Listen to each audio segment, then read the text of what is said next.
Event pilkada itu event yang selalu menarik karena di situ terjadi pasar gelap demokrasi. Sudah banyak penumpang-penumpang gelap yang masuk di dalam permainan irama politik lokal di Kalsel ini, sehingga pilkada itu bukan lagi menjadi daulat rakyat tetapi daulat oligarki.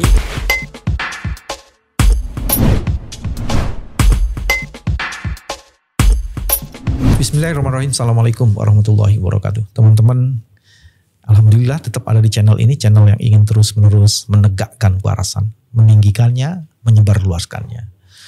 Hari ini saya kedatangan satu tamu, Dr. Muhammad Ukhaib, salah satu dosen di Universitas Islam Kalimantan. Tapi bukan itu soalnya. Kang Ukhaib ini dikenal sebagai penjaga kewarasan karena kritik-kritiknya itu selalu saja hadir di labirin media-media lokal yang ada di Kalimantan. Tidak hanya di Kalimantan Selatan. Diskusinya juga akan sangat menarik dan kontekstual karena kita akan membahas dinamika politik lokal di Kalimantan Selatan, tidak hanya Kalimantan Selatan nanti, dan intervensi pemilik modal. Apa kabar? Alhamdulillah sehat walafiat. Sehat walafiat. Mas BW. Iya. Jenggot boleh putih tapi kumis tetap hitam. Wah, itu yang penting. Ya, boleh. Katanya baru ini ya, pulang dari Bali gitu ya. Saya bawa mahasiswa. 2 hari yang lalu saya mengantar mahasiswa, ada sekitar 30 orang mahasiswa Magister Administrasi Publik, ada MOU dengan Universitas Warmadewa. Oh, saya pikir mau ke Pantai Sanur gitu, enggak ya? Saya enggak sempat ke sana. Enggak sempat. Aja saya minta izin sama teman-teman, saya mau ke Jakarta. Oh, gitu. Mau ketemu Mas BW. Uish, bahaya. Gimana sih dinamika politik lokal yang ada di sana tuh? Ya, event pilkada itu event yang selalu menarik ya, karena di situ terjadi pasar gelap demokrasi. Pasar gelap demokrasi. Maksudnya apa tuh? Black market of demokrasi. Di situ menjadi instrumen peralatan politik tukar tambah. Relasi kuasa antara pemilik modal dan politisi atau calon kepala daerah. Jadi transaksional dong. Ya. Demokrasi tanpa demokrat ya di situ ya. Ya. Oke, apa yang menarik di situ? Yang menarik yang ingin saya jelaskan pada kesempatan ini bahwa Kalimantan Selatan itu dikenal sebagai daerah penghasil tambang batu bara terbesar kedua nasional. Tetapi industri tambang yang masif yang sudah berlangsung puluhan tahun bukan saja sebagai aktivitas bisnis dan ekonomi, tetapi sudah menjadi basis membangun patronase politik dan bisnis. Sudah menjadi instrumen alat persekongkolan antara penguasa lokal dan kelompok bisnis. Itu yang menarik menurut saya. Jadi ada peng-peng di situ ya? Ya. Ada pengusaha. Ya, boher-boher lokal. Oke, batu bara nomor 2 terbesar di Indonesia. Ya. Konkretnya tuh mereka ngapain? Apa yang dipertukarkan gimana? Gimana intervensi pemilik modal? Ya. Apalagi dalam pilkada ini. Para local strongman, orang kuat lokal atau local bossism yang mengendalikan irama sumber daya politik lokal dan sumber daya ekonomi. Dan para bos-bos lokal inilah menjadi pengatur irama kekuasaan ekonomi dan politik khususnya di era pilkada sekarang ini. Ya tentu saja kepentingannya ya kepentingan bisnis dan politik dengan menguasai institusi kekuasaan, lembaga-lembaga demokrasi. Para pemilik modal ini lebih safety, lebih maintenance untuk mengeksplorasi, mengontrol kebijakan-kebijakan tambang karena mereka tentu sudah memasang orang-orang melakukan peternakan politik kekuasaan di lembaga-lembaga baik itu pada level provinsi maupun di kabupaten, dan dia menjadi supporting financial for head local election. Jadi ada peternakan apa tadi? Peternakan politik kekuasaan. Politik kekuasaan. Beternak politik kekuasaan. Jadi ada perkawinan silang ya. Iya. antara kekuasaan dan para pengusaha di Iya. sana. Oke, saya sih teringat sih 2019 ya, waktu Profesor Denny dulu melawan Pak Sobirin Nur Ya. yang biasa dikenal dengan Paman Birin kan. Pilkada yang kedua. Ya, Pilkada 2019 ya. Periode kedua. Itu ada 2 kali pilkada, itu menjadi sangat menarik sekali. Tapi yang sekarang ini yang 2024 itu terjadi seperti itu lagi nggak atau pertarungannya tuh? Saya kira hanya ganti casing. Oh gitu. Tapi substansinya produsernya ya itu juga orangnya. Oke. Casing diganti tapi lagunya lagu lama. Tetap lagunya gesang, air mengalir sampai jauh. Maksudnya yang air mengalir sampai jauh tuh artinya apa? Dari hulu ke hilir itu tetap dikendalikan oleh oligarki lokal. Air yang mengalir sampai jauh ini. Oke. Oligarki lokal mengintervensi proses lokal demokratisasi, dan di situ kemudian terjadilah patronase. Ya. Dan terjadilah penguatan oligarki. Ya. Dan disitulah kemudian akan terjadi juga setelah itu berbagai kasus pelanggaran atau kejahatan yang menyangkut dengan korupsi gitu ya. Nah itu kemarin muncullah kasus korupsi yang kemarin ya Pak Sobirin, tapi dia sudah berhasil memenangkan itu di pra-peradilannya. KPK-nya keok ya. Iya. Nah itu hanya ada di level provinsi atau semua kabupaten kota? Jadi password Kalimantan Selatan ini kan orangnya itu juga. Password Kalimantan Selatan. Maksudnya password apa? Yang mengendalikan, yang membuka political resource and economic resource, orangnya itu juga. Jadi misalnya ada 2 kandidasi calon gubernur kan ada 2. Sekarang ada 2 ya? Satu namanya Haji Muhyiddin berpasangan dengan Has Nuryadi. Haji Muhyiddin pasangannya Pak Sabirin Nur ya, dulu gubernur wakil ya posisi. Haji Muhyiddin dulu wakilnya Pak Sabirin Nur. Iya. Oke. Sekarang dia maju sendiri. Maju sendiri berpasangan dengan Has Nuryadi. Nah notabene itu anak Haji Sulaiman Habib, pengusaha tambang batu bara dan pemilik sepak bola Barito Putra. Kemudian namanya Acil Oda, panggilan dari Raudatul Jannah. Itu istrinya Gubernur Kalimantan Selatan dulu, Pak Sabirin Nur. Sekarang Pak Sabirin menurunkannya pada istrinya. Ininya. Pasangan istrinya? Muhammad Rizani, Sekretaris Partai Demokrat Kalimantan Selatan. Jadi dulu suaminya, sekarang istrinya. Istrinya. Iya. Dan lawannya adalah wakilnya. Di kabupaten gimana? Kabupaten kota? Ada fenomena yang menarik sekarang di dalam dinamika demokrasi lokal di Kalimantan Selatan ini. Munculnya fenomena saling lapor melapor. Misalnya seorang kandidat yang diprediksi akan kalah, untuk mencari celah bagaimana menggugat lawan politik ini supaya terjadi pengkotak kosongan. Jadi pilkada kotak kosong. Ini kasus di Kota Banjarbaru, kasus Aditya Mukti Arifin. Kota Banjar itu bagian dari Kalimantan Selatan? Iya. Oke. Iya. Jadi proses pengkotak kosongan, akhirnya Mukti Aditya Arifin sebagai incumbent melawan namanya Erna Lisa Halabi, dan itu juga anak buahnya dulu kan, dia seorang bagian ASN lah di Kota Banjarbaru itu, dan Ibu Erna Lisa Halabi didukung oleh partai besar, kalau nggak salah yaitu ada 9, dan itu di belakangnya para boher-boher tambang di Kalsel. Ya, karena menurut survei Aditya ini akan memenangkan.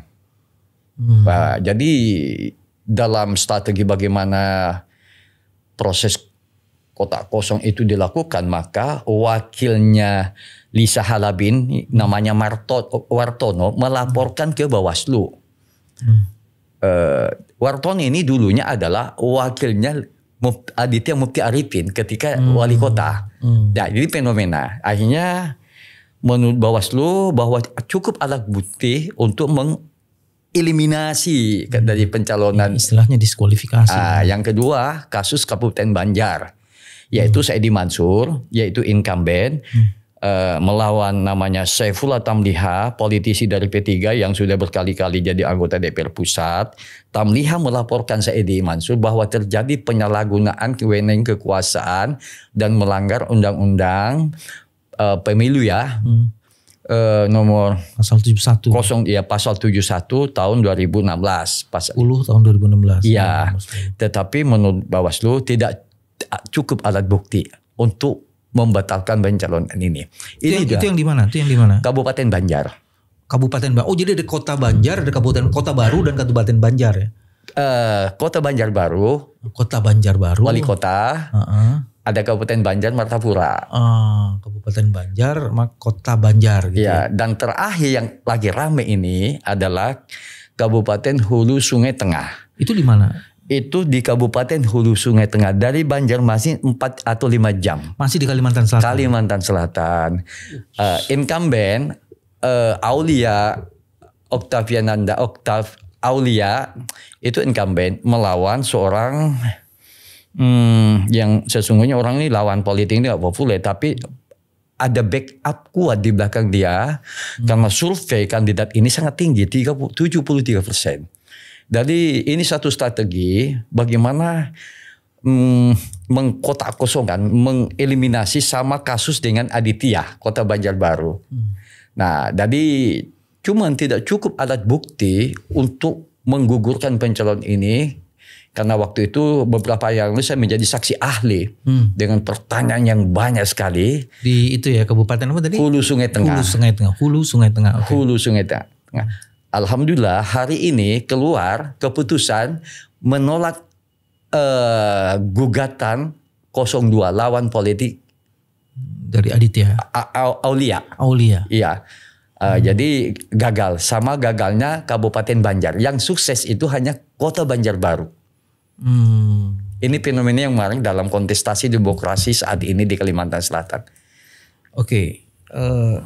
Sejauh mana sebenarnya atau apa modus operandi yang dilakukan oleh kekuatan modal itu untuk mengintervensi proses demokratisasi? Seperti saya katakan tadi Mas BW, bahwa Kalsel itu adalah industri tambang, di situ ada sumber pendapatan ekonomi.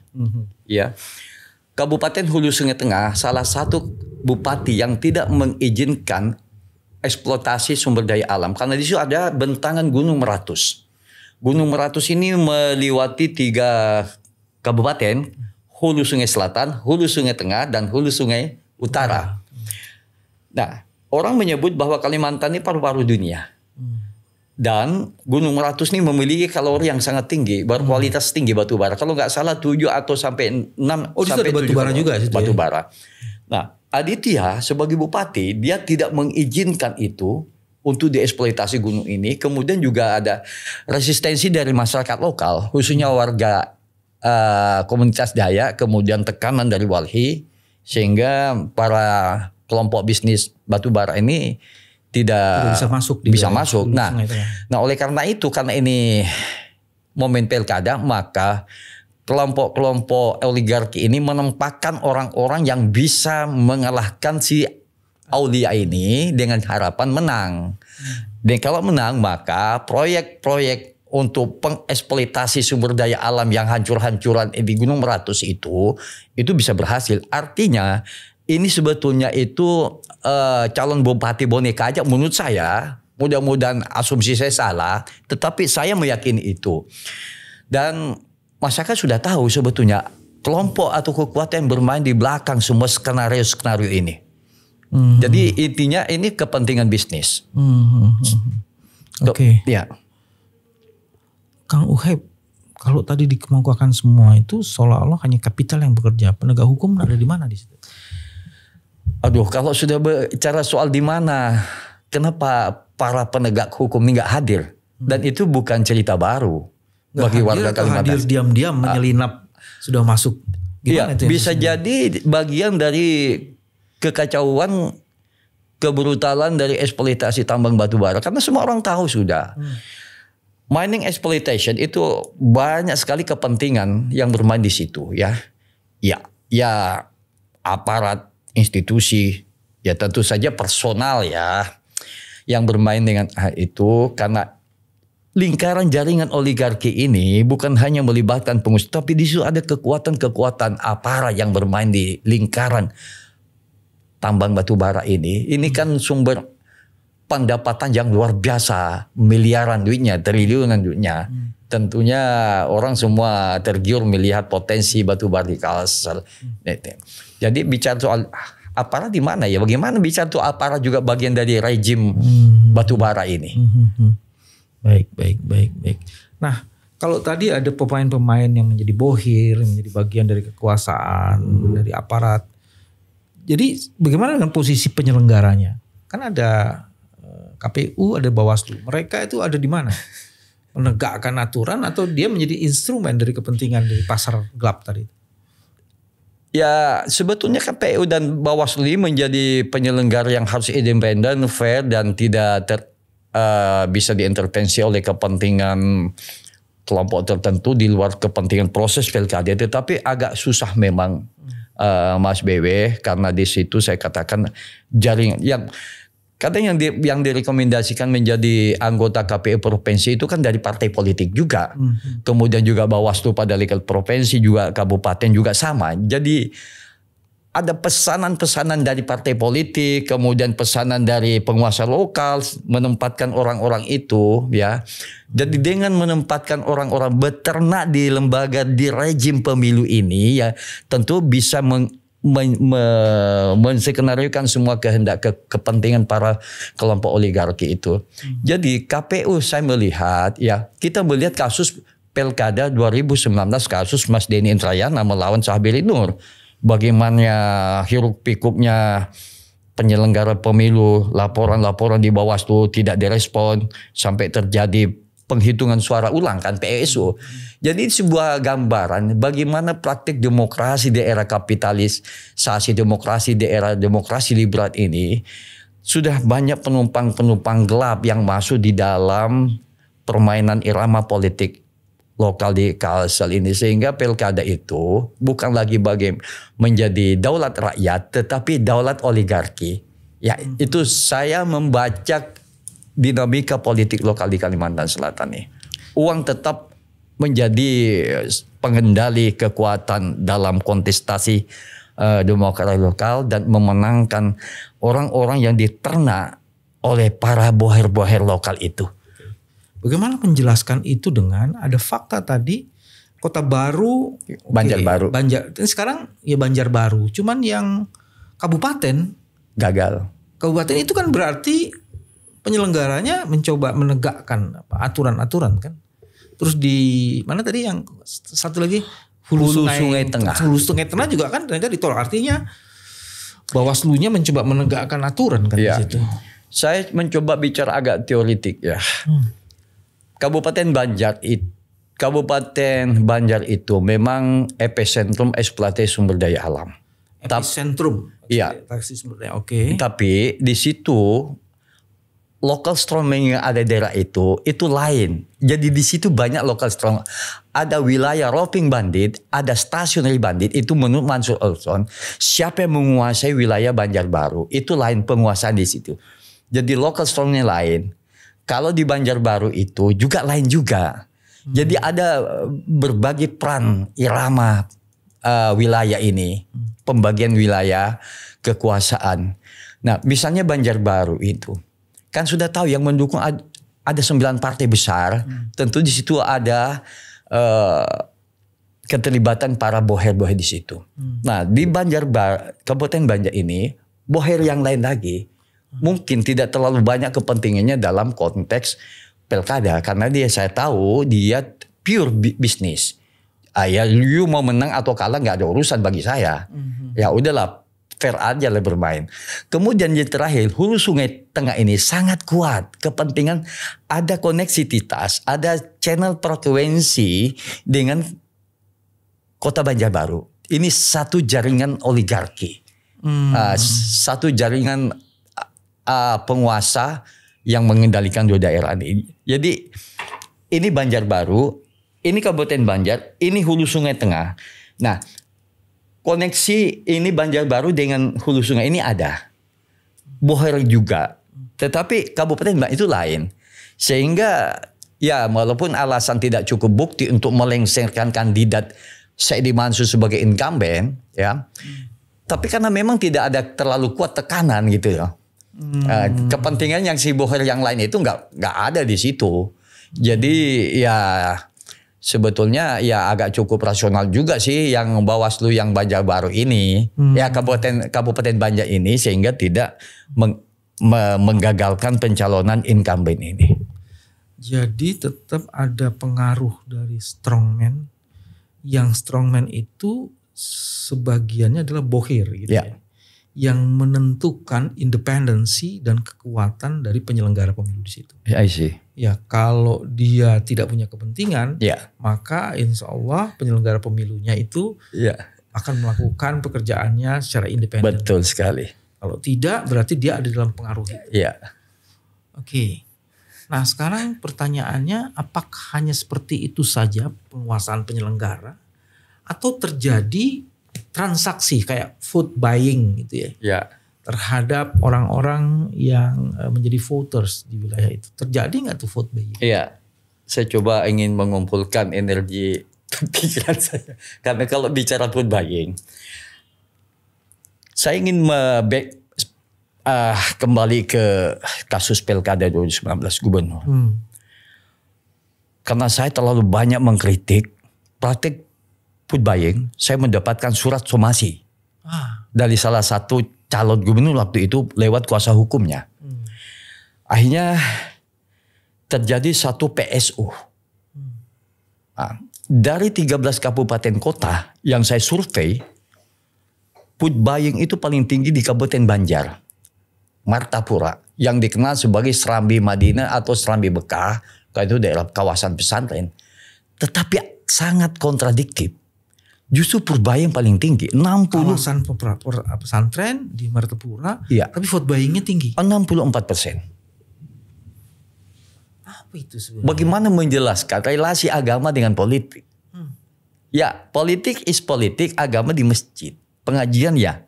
Jadi tidak ada sinergisitas, tidak ada roh yang saling sambung menyambung di dalam persoalan duniawi politik. Dia menganggap ini satu pandangan sekularisasi politik, sekularisasi agama. Sekularisasi politik di dalam agama. Jadi agama itu, pesantren itu hanya ada di masjid. Iya, politik ya politik, urusan dunia. Itu sebabnya kemudian kalau ada yang memberi, terima aja. Terima.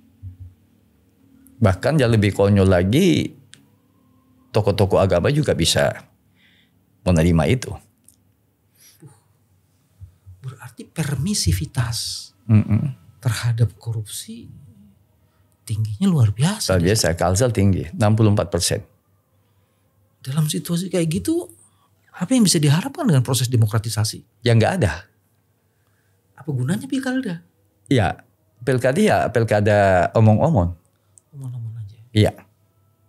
Tapi kan di situ ada orang-orang baik yang ingin maju, karena memang tadi kan di hulu sungai tengah itu kan orang baik, yang ingin maju, ingin mempertahankan. Bagaimana caranya? Orang baik tapi kantongnya tipis gimana Mas Bambang? Partai politik itu kan lebih care dengan kantong tebal walaupun otaknya tipis. Kantong tebal walaupun otaknya tipis, dia akan dukung kantong tebal walaupun otaknya tebal. Nah itulah kekonyolan partai politik di negeri ini. Dia lebih care dengan kantong tebal walaupun kandidat itu otaknya tipis. Kalau perlu agak idiot sedikit, nggak apa-apa, no problem. Tapi kantong you tebal. Karena I support you. Ya, jadi dia bisa mengendalikan. Duit yang tebal. Ya, itu masalahnya demokrasi kita. Ini sebuah kejahatan demokrasi. Walaupun Indonesia disebut oleh dunia the most democracy in the world, the largest democracy in the world. Demokrasi terbesar di dunia. Tetapi pada prakteknya kita bergelimang pada sebuah dosa-dosa demokrasi pasar gelap yang terjadi. Karena di situ politik tukar tambah sangat kuat sekali. Vote buying, jual beli suara, money politik. Nah, pertanyaannya siapa yang salah? Apakah salah kepala daerah kalau menjadi koruptor? politisi anggota dewan kalau jadi koruptor, apakah kita hanya mengalamatkan kesalahan ini kepada mereka? Kenapa kita tidak pernah menyalahkan rakyat? Ini kan lingkaran setan, Mas. Loh, masyarakat senang kok dikasih duit.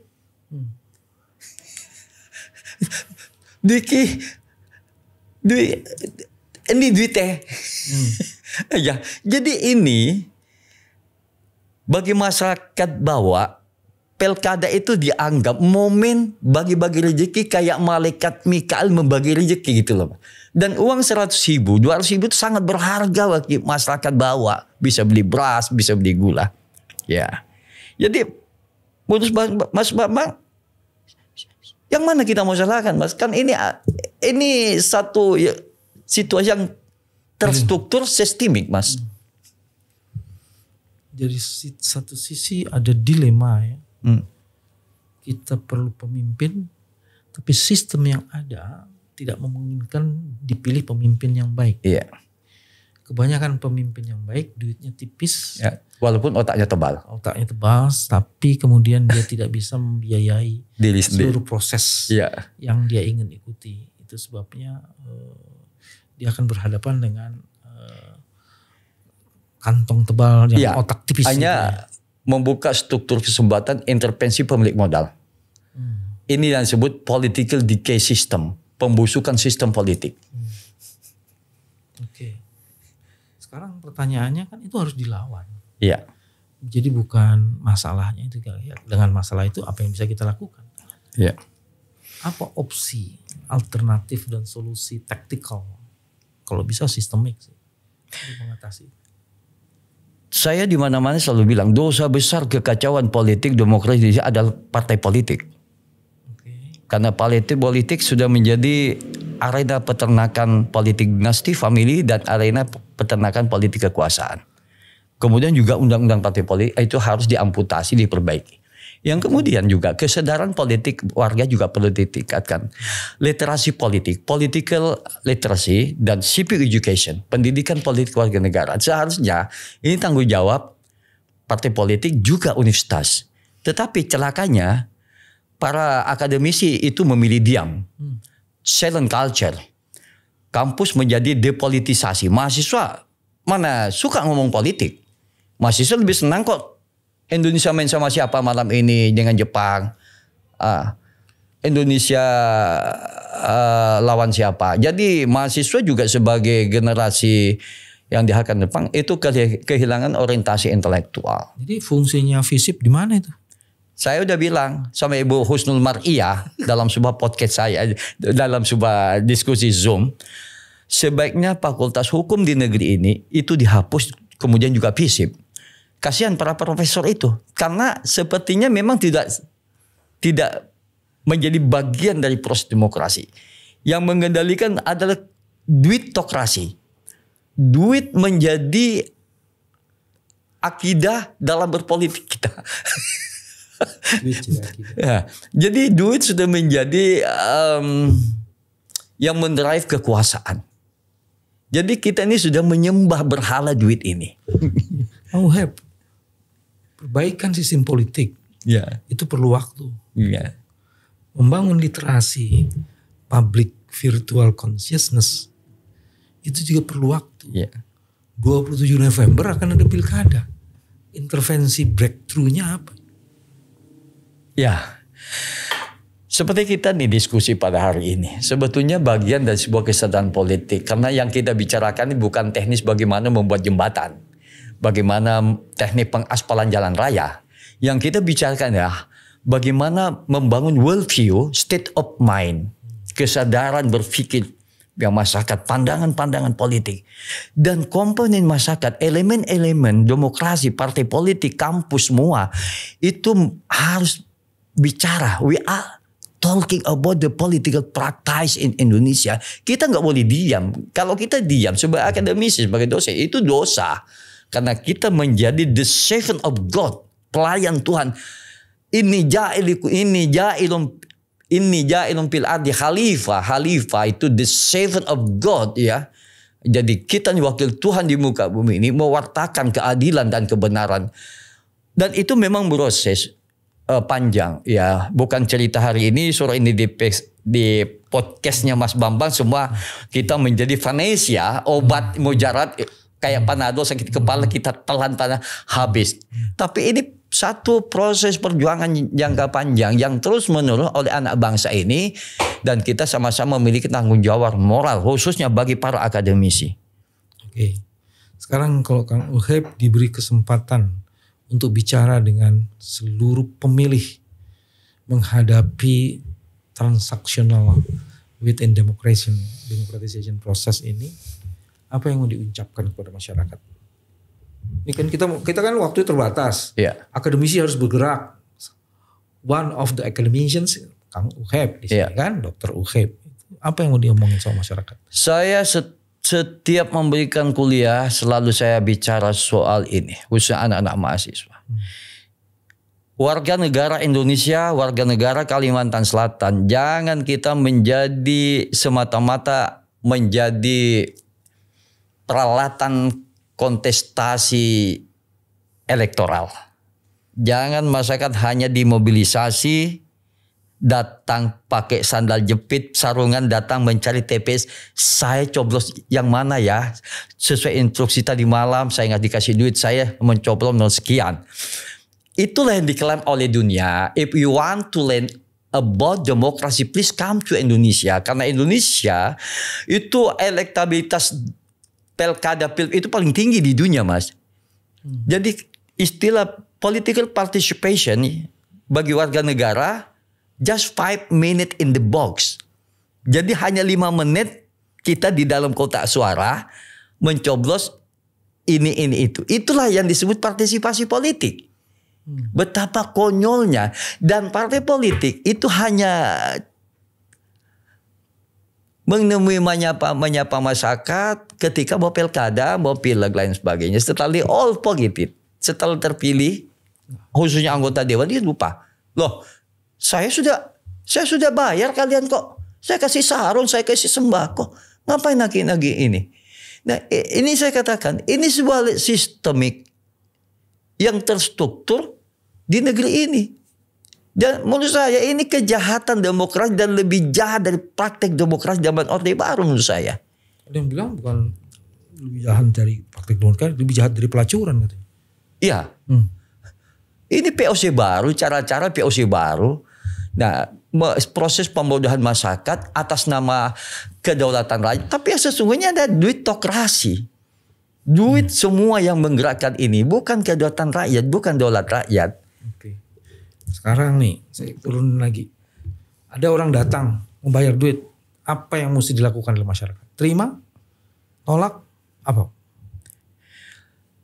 Masyarakat itu menganggap pilkada itu semacam musim durian. Saya harus ambil. Jadi ambil? Ya, tapi belum tentu saya milih kamu. Karena calon yang lain juga datang. Mas BW datang. Kalau ada yang datang terima lagi? Terima lagi. Jadi rumahnya itu kayak kantor KPU. Karena semua baju kandidat ada di rumah dia. Oh, semua baju. Iya. Nah, lucunya demokrasi di negeri ini seperti itu, Mas Bambang. Ini sebuah kelucuan demokrasi. Jadilah pemilih rasional karena kamu menjaga kewarasan. Karena di dalam bilik suara itulah kamu punya kekuasaan, rakyat punya kekuasaan untuk memilih mana yang pantas dipilih. Gitu ya? Betul. Jangan menjadi pemilih pragmatis instan. Jadilah pemilih yang waras, yang ideologis, yang rasional. Bukan karena kandidat itu cantik, tampang kayak artis. Kan sebelum foto-foto di baliho itu kan ke salon dulu, Mas. Dan ini maaf, saya lagi survei calon wali kota Banjarmasin, ada 3 kandidat. Mana yang sering ke salon? Karena di situ ada namanya Yamin Ananda. Ananda itu wakil Kalimantan Selatan kecantikan nasional dan seorang dokter. Cantik lah. Dan pada periode yang lalu itu calon wali kota berpasangan Ibnu Sina, yang Pak Ibnu ini Ya wali kota Banjarmasin yang sekarang ini ya. Bukan berpasangan, berlawanan. Saya melakukan survei khusus anak-anak mahasiswa. Bagaimana pandangan Anda terhadap pemilihan wali kota Banjarmasin? Ternyata dari 3 ini, walaupun dengan wakil wali kota ini Arifin, itu beda selisih 1 atau 2%. Pasangan Yamin Ananda, ini Ananda sebagai wakilnya Yamin, itu diunggulkan. Alasannya karena calonnya ini cantik dan Pak Yamin itu gagah. Ini pandangan mahasiswa. Tidak lagi melihat visi dan misi ini, tapi melihat physically. Dan ini melupakan. Kalau visinya di antara ketiganya gimana? Ya semua visi kan bagus. Semua visi bagus. Iya, kalau semua visi bagus, lihatlah fisik kan. Iya, mana tahu warga membaca visi itu gak penting. Yang penting no money, no honey. No money, no honey. No money, no honey. Ini kesalahan Kang Uhip juga. Tidak mengajari membaca visi sehingga orang melihat fisik. Iya, fisik. Dalam bukunya Mike Pedeston ada buku yang menarik, The Body and Consumer Culture. Body menjadi alat iklan. Menjadi alat konsumen. Ya ini yang terjadi. Tapi bukankah itu lebih bagus daripada dia membeli? Kalau dia menggunakan fisiknya, mengeksploitasi fisiknya, menjadi sebuah branding dan diferensiasi, ketimbang dia kemudian menyuap. Iya. Dan terbukti bukunya Mike Pedeston. Body itu menjadi political advice. Misalnya banyak artis-artis lolos di Senayan. Kan otaknya nggak jelas juga kan. Artis, pemain sinetron, masa kan nggak peduli misi dia. Ya. Teman-teman, inilah politik, dinamika politik lokal. Ada kekuatan yang bekerja secara sistematis, tapi juga perlu didorong satu literasi bahwa setiap pemilih mempunyai keleluasaan untuk menentukan pilihannya. Kalau bisa membandingkan visi, itu akan bagus karena akan dipilih pemimpin yang baik. Kalau tidak, lakukanlah branding dan diferensiasi mana yang layak untuk Anda pilih. Selamat memilih 27 November, khususnya untuk Kalimantan Selatan. Jagalah kewarasanmu bersama Dr. Muhammad Hukaib. Terima kasih, sampai ketemu lagi. Assalamualaikum warahmatullahi wabarakatuh.